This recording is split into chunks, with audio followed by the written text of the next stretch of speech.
राजनीतिक पार्टियां अपने मिशन में जुट चुकी हैं। लेकिन यहाँ AIMIM अध्यक्ष असदुद्दीन ओवैसी तो अपना अलग ही दांव खेल रहे हैं। बीते बुधवार को ओवैसी साहब अपने पोस्टर की वजह से विवादों के घेरे में आ गए। बावजूद इसके AIMIM अध्यक्ष सभा में जमकर दहाड़े। बीजेपी को लेकर कई ऐसी महत्वपूर्ण बातें कही जिसको लेकर भाजपा को मिर्ची भी लग रही है।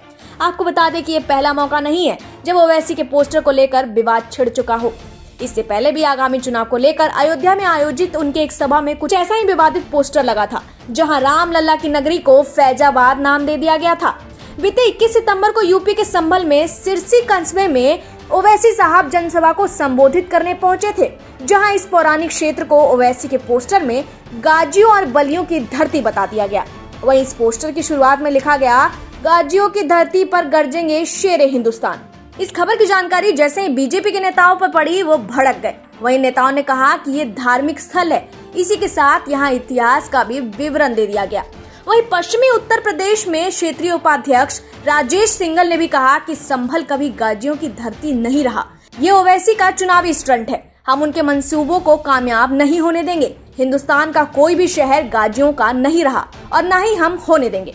इसी के साथ इस विवाद के बीच ओवैसी ने अपनी जनसभा को संबोधित किया। वहीं उत्तर प्रदेश के संभल में ऑल इंडिया मजलिस-ए-इत्तेहादुल मुस्लिमीन के अध्यक्ष असदुद्दीन ओवैसी यहां जमकर गरजे।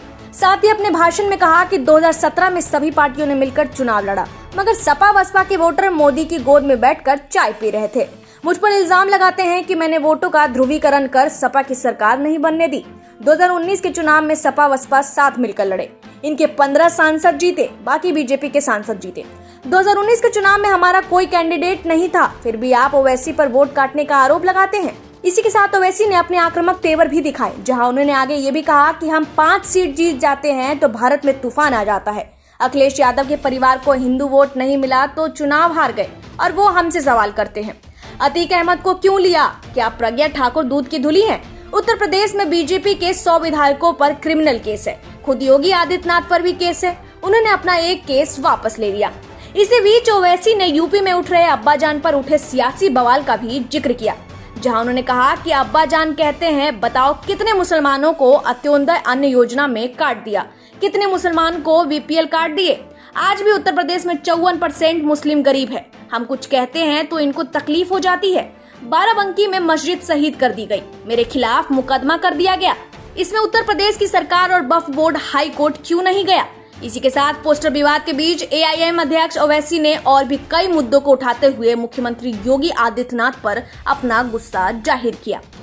आपको हमारी ये खबर कैसी लगी, हमें कमेंट बॉक्स में बताना ना भूलें और देखते रहिए HCN न्यूज। धन्यवाद।